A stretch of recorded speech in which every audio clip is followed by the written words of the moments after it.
Swali, God bless you. Swali, God bless you.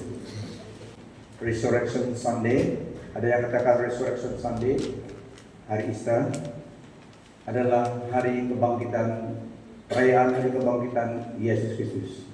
Amen. Dan juga hari keselamatan kita boleh linkkan dengan kebangkitan Yesus, kita juga diselamatkan karena kebangkitan Yesus Kristus. He is risen. Dia telah dari sini, dia telah bangkit. Lukas 24 ayat 1 sampai 4. Dalam teks ini malaikat mengumumkan kebangkitan Yesus. Kubur kosong. Malaikat adalah messenger of God, dan kelahiran Yesus mereka ada peranan mereka, kebangkitan Yesus mereka ada peranan mereka, dan juga di dalam gereja, di dalam pelayanan Allah, mereka juga adalah ministry spirit kepada kita yang menerima keselamatan. Itu dalam firman Tuhan. Lukas 24 ayat 1 sampai 8. Proclamation malaikat kebangkitan Yesus kepada perempuan-perempuan yang pergi ke kubur pada pagi hari itu. AWB. Pada hari pertama minggu itu, ketika masih awal pagi lagi, mereka pun pergi ke makam dengan membawa ramuan rempah yang telah disediakan mereka. Mereka mendapati batu penutup makam itu telah digulingkan dari makam. Apabila mereka masuk ke dalam jenazah, Tuhan Yesus tidak lagi. Mereka berdiri di situ dan berasa kebingungan tentang perkara ini. Tiba-tiba ada dua orang yang berpakaian berkilau-kilauan berdiri di sisi mereka. Itu adalah malaikat Allah. Perempuan-perempuan itu sangat takut lalu menundukkan muka ke tanah. Kedua-dua orang itu berkata kepada mereka, "Mengapakah kamu mencari Dia yang hidup di antara orang mati? Dia tidak ada di sini. Dia sudah bangkit. Ingatlah apa yang Dia telah katakan olehnya kepadamu ketika Dia di Galilea. Anak manusia harus diserahkan kepada orang berdosa. Dia akan disalib dan bangkit pada hari yang ketiga." Mereka pun teringatlah akan kata-kata Yesus. Matius 28 ayat 1 seterusnya. Selepas hari Sabat, ketika fajar menyingsing pada hari pertama minggu itu, Maria Magdalena dan Maria yang seorang lagi pergi melihat makam Yesus. Tiba-tiba terjadi gempar bumi yang hebat, karena seorang malaikat Tuhan turun dari surga lalu menggulingkan batu yang menutup makam itu dan duduk di atasnya.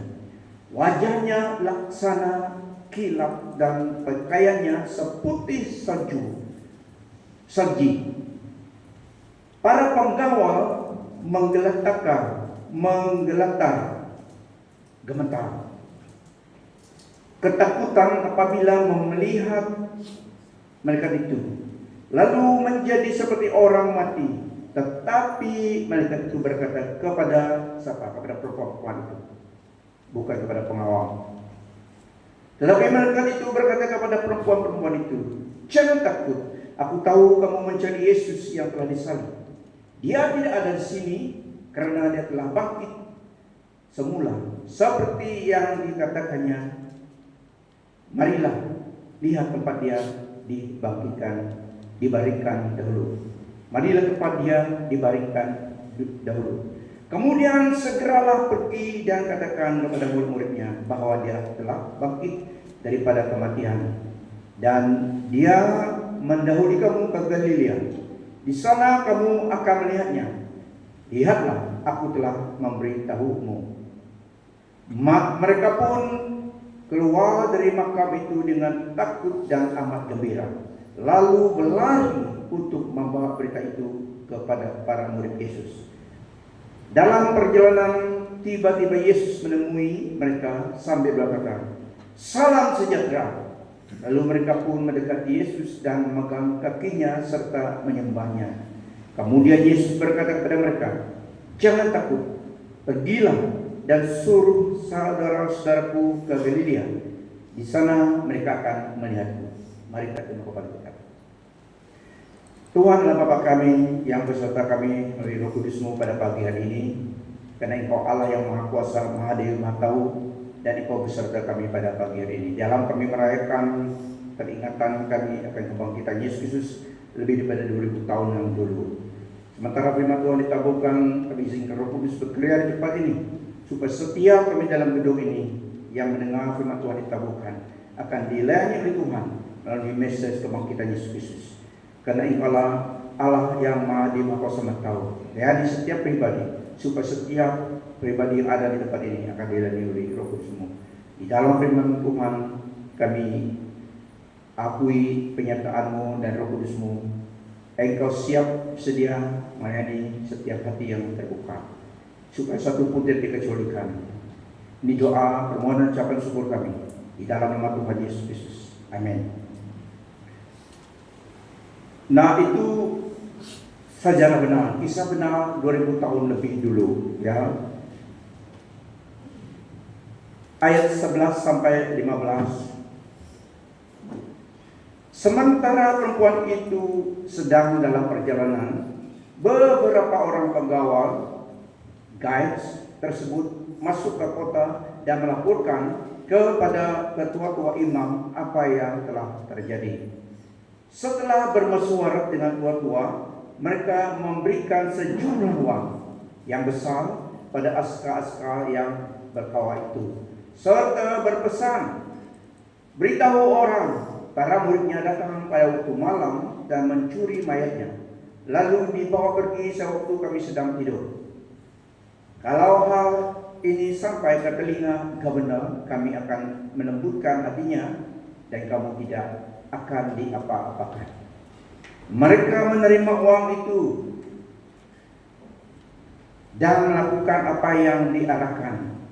Cerita ini biasa disebarkan dalam kalangan orang Yahudi hingga sekarang.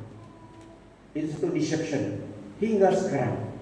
Pasca ini mereka diberi sopan itu, diam mereka. Jadi berita itu disebar sehinggalah banyak yang percaya sampai hari ini. Tapi tidak akan selamanya begitu. Nah, saudara-saudari, ini adalah tentang kebangkitan Yesus, dia tidak ada di situ lagi. Dan seterusnya kita lihat dalam 1 Korintus 15 ayat 1 sampai 2. Seterusnya 1 Korintus 15, Rasul Paulus menulis surat kepada sidang Korintus tentang hal yang terjadi. "Aku menyatakan kepadamu, saudara-saudaraku, tentang Injil yang telah kusampaikan kepadamu. Telah kamu terima dan pegang hingga sekarang. Melalui Injil itu kamu diselamatkan." So, melalui Injil itu kamu diselamatkan jika kamu tetap berpegang kepada firman yang telah kusampaikan dan imanmu bukan kosong semata-mata. Diselamatkan melalui Injil, percaya tentang kebangkitan Yesus yang menyelamatkan. Ayat 3, "Aku telah menyampaikan kepadamu hal-hal utama yang telah kuterima sendiri, bahwa Kristus telah mati untuk menebus dosa kita, sebagaimana tersurat dalam kitab suci, bahwa dia telah dikuburkan dan telah dibangkitkan pada hari yang ketiga, sebagaimana tersurat dalam kitab suci, dan bahwa dia telah memperlihatkan dirinya kepada Petrus, kemudian kepada 12 muridnya. Selepas itu dia memperlihatkan dirinya kepada saudara-saudara kita, lebih daripada 500 orang pada suatu masa. Kebanyakan mereka masih hidup dan ada yang sudah meninggal dunia. Seterusnya dia memperlihatkan dirinya kepada Yakobus, kemudian kepada semua rasulnya. Akhir sekali dia telah memperlihatkan dirinya kepadaku, yang seperti bayi yang dilahirkan sebelum masa. Karena akulah yang paling rendah antara rasul. Malah aku tidak layak disebut rasul, karena aku telah menganiayai jemaat Allah. Tetapi dengan kasih kurnia Allah, aku telah menjadi seperti diriku sekarang. Kasih kurnia-Nya yang telah dianugerahkannya kepadaku tidaklah sia-sia, karena aku telah bekerja lebih keras daripada mereka semua. Sesungguhnya bukan aku yang melakukannya, tetapi kasih kurnia Allah yang bersamaku. Dengan demikian, baik aku maupun mereka, begitulah yang kami kabarkan, dan begitulah yang kamu percaya. Kematian dan kebangkitan Yesus. Nah, saudara-saudari, apa tujuannya kematian dan kebangkitan Yesus Kristus? Roma 4 ayat 25. Firman Tuhan mengatakan, Dia telah diserahkan kepada kematian karena dosa kita, dan dibangkitkan semula kepada kehidupan untuk pembenaran kita. He was handed over to die because of our sins, and He was raised to life to make us right with God. He was delivered over to death for our sins, and was raised to life for our justification. Nah, Dia mati untuk dosa kita, karena tidak ada manusia yang tidak berdosa. So, tujuan kematian kebangkitan Yesus, Dia mati, tujuan kematiannya untuk menjadi penebus dosa kita, karena dosa manusia. Dan Dia bangkit supaya kita benar di hadapan Tuhan, dibenarkan karena iman pada Yesus Kristus. Semua kita berdosa dan tidak benar di hadapan Tuhan, tapi Yesus Kristus telah datang mati menebus dosa kita, dan pada hari yang ketiga Dia bangkit. Ini adalah essential ataupun core kebenaran Christianity yang berbeda daripada agama yang lain. Kalau Tuhan Yesus Kristus tidak bangkit, tidak ada bedanya ajaran Kristen daripada ajaran yang lain. Sekadar filosofi saja. Tetapi Yesus Kristus telah bangkit. Dia bangkit menjadi juru selamat. Dia harus mati menebus dosa manusia, dan selesai itu Dia harus bangkit supaya jadi menjadi juru selamat, membenarkan kita dengan Allah yang Maha Kudus. Amen. So itu satu yang Tuhan Yesus, hanya Dia yang dapat lakukan.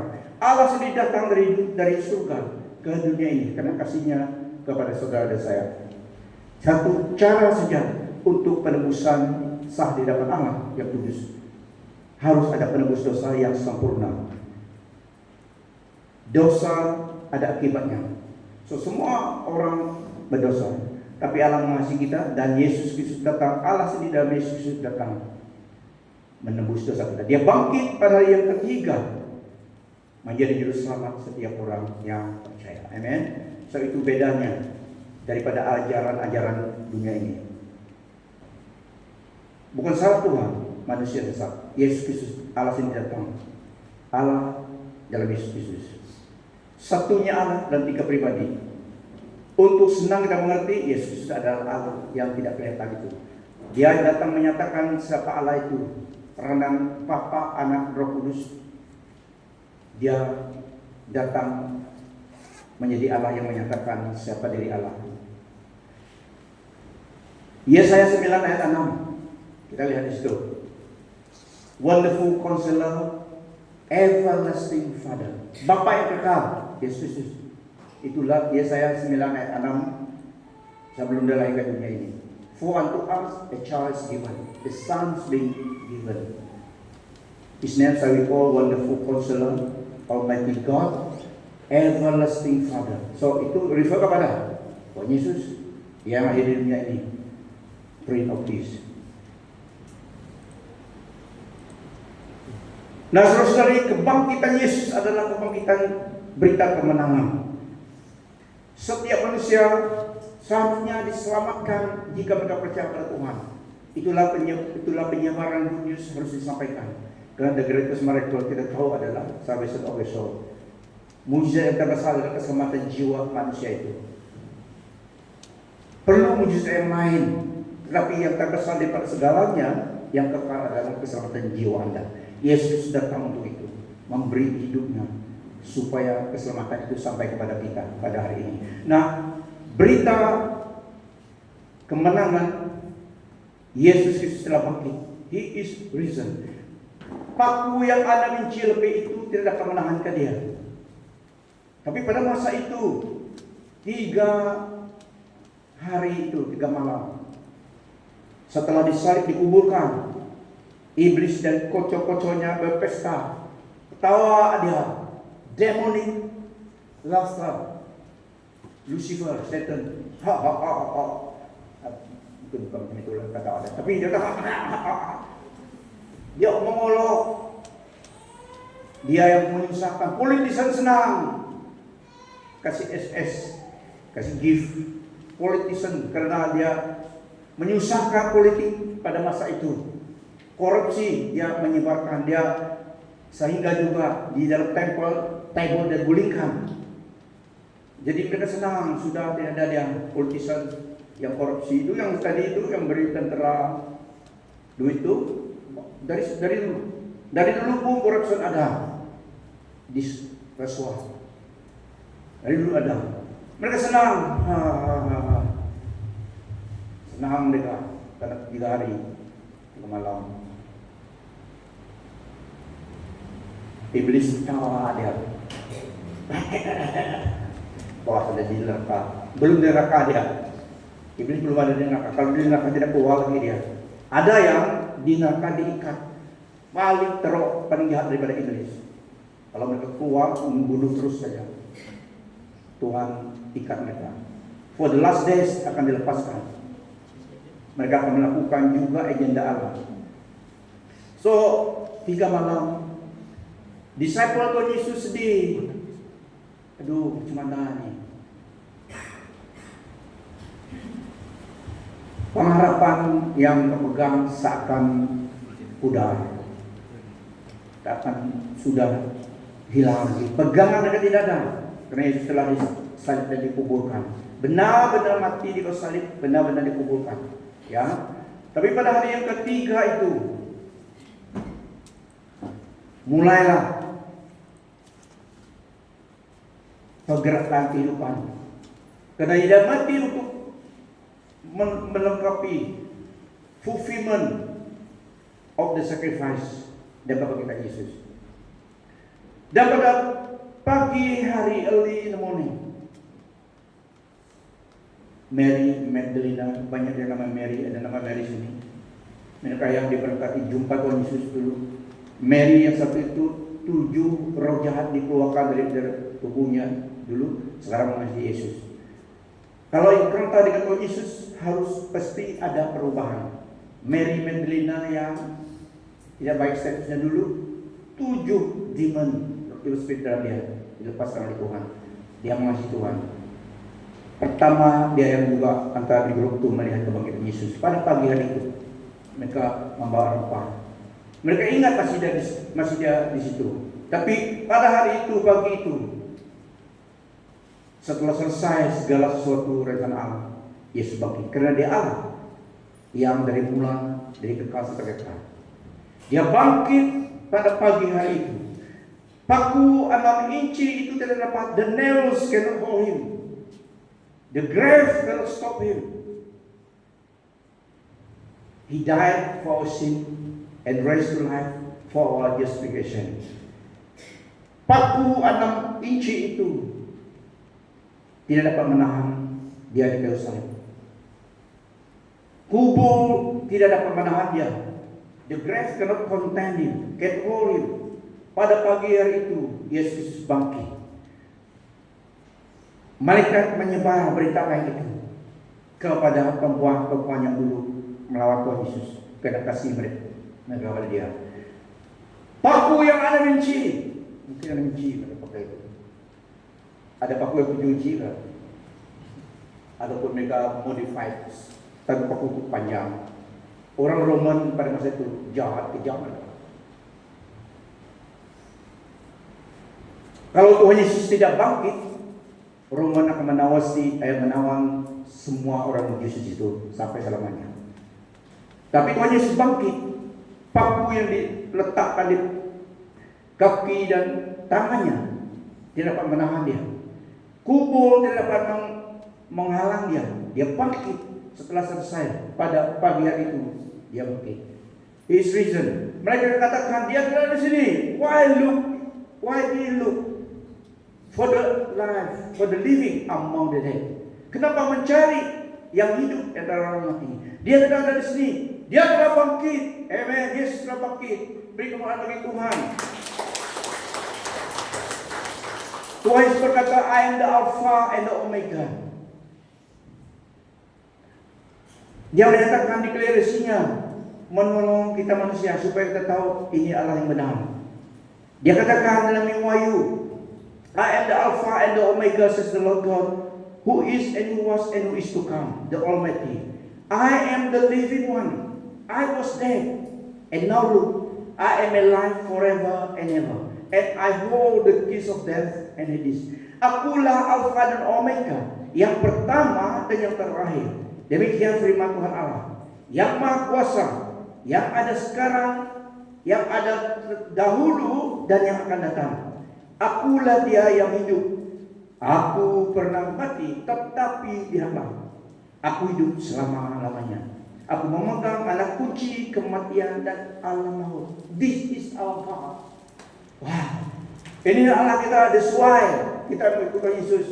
There is no other way. There is no other God. Hanya satu Tuhan, satu Allah. This is our God. Yesus Kristus, Allah yang benar dan hidup kekal. Kita tahu bahwa anak Allah telah datang dan memberi kita pengertian supaya kita mengenal Dia yang benar. Kita ada di dalam Dia yang benar, bahkan di dalam anaknya. Yesus Kristus, inilah Allah yang benar dan hidup yang kekal. We know also that the Son of God has come and has given us understanding so that we may know Him who is true, and we are in Him who is true by being in His Son Jesus Christ. He is the true God and eternal life. Wow. Sekali lagi amplified. And we know that the Son of God has come. He has given us understanding so that we can know the true God. And now we live in fellowship with the true God, because we live in fellowship with His Son Jesus Christ. He is the true God and eternal life. Jesus is risen. Because He live, we can face tomorrow. Sebab Dia hidup, ada hari esok. There is always a tomorrow for those in Christ Jesus. Because Jesus live, we will also live. Amen. Karena Dia hidup, ada hari esok. Maksudnya the best is yet to come. Nah, saudara-saudari, ini message kebangkitan Yesus Kristus. Easter Sunday adalah tentang berita kebangkitan Yesus Kristus. Dia memberi keselamatan bagi setiap orang yang percaya kepadanya. Mari kita berdiri dan beri kemuliaan bagi Dia yang Allah kita, the only true God and eternal life. Rancak dikit. It is risen. It is risen. Itu berita membawa kemenangan, membawa kelepasan bagi manusia di dunia ini. Semua yang di dalam kegelapan, apabila mendengar dan respon kepada message kebangkitan Yesus, pasti selamat, pasti dibebaskan. Karena di luar Yesus, di dalam dunia ini, musuh-musuh kita ada. Senantiasa mencari kesempatan. Senantiasa mencari kesempatan untuk especially target orang Kristen. Jika anugerah Allah tidak bagi kita, jika bukan Tuhan Yesus dalam hidup kita, kita tidak dapat melawan hadir kuasa jahat di dunia ini. Tetapi oleh karena kita masing-masing ada Roh Kudus dalam diri kita, orang percaya. That's why kita drive the darkness far from us. Kita layak temple of the Spirit. Tuhan Yesus telah memberikan rohnya ke dalam hati setiap orang percaya. Because of presence ada, keadaan itu di rumah. Sesuatu yang roh jahat ingin merusakkan, jika kita ada di situ, kita adalah orang pendoa dan orang percaya, planning dia, scheme dia gagal. Itu tidak senang kepada orang percaya. Firman Tuhan katakan, we are the light and the salt. Amen. Roh Kudus diberikan kepada setiap pribadi kita. Kita harus acknowledge itu dan juga execute itu. Firman Tuhan katakan, we are the temple of the Holy Spirit. Roh Allah diam di dalam setiap orang percaya. Sebelum diangkat penglihatan gereja, So that's why di dunia ini kita adalah membawa impact. Masing-masing kita ada peranan, ada gifting, ya. Seperti hamba Tuhan juga ada gifting yang lain. Tetapi satunya Allah yang kita layani, satunya Allah yang melakukan pekerjaan Allah itu dalam dan melalui kita. Setiap kita just take the faith. Amen. So satu juga, apabila kita menerima kesembuhan dari Tuhan, how to retain the healing. Iblis senantiasa keselamatan juga. When you are saved, it is your responsibilities to guide hubungan dengan Tuhan. Karena kita masih di dunia ini, apabila kita terima Yesus sebagai Tuhan dan Juru Selamat, pasti kita selamat. Tetapi kita masih di dunia ini, masih ada pencobaan. So tanggung jawab orang percaya adalah menjaga keselamatan itu dengan cara dekat dengan Tuhan selalu. Lakukan mandat yang kepada Tuhan, tanggung jawab Tuhan berikan kepada kita. Datang beribadah, berdoa, baca firman Tuhan, melakukan kehendak Tuhan. Itulah yang kita amalkan. Begitu juga healing. Apabila kita menerima kesembuhan, divine intervention, divine healing dari Tuhan, Tuhan dapat melakukan itu semuanya karena Dia ada Allah pencipta. Ya, apabila kita konek dengan Tuhan dengan iman, kita sungguh percaya, dan juga melalui gift of healing daripada orang lain, daripada hamba Tuhan dan juga saudara-saudara kita yang seiman, kita menerima kesembuhan. So we must retain our healing. Karena iblis datang causes confusion dan juga doubts, ingin meragukan kita lagi.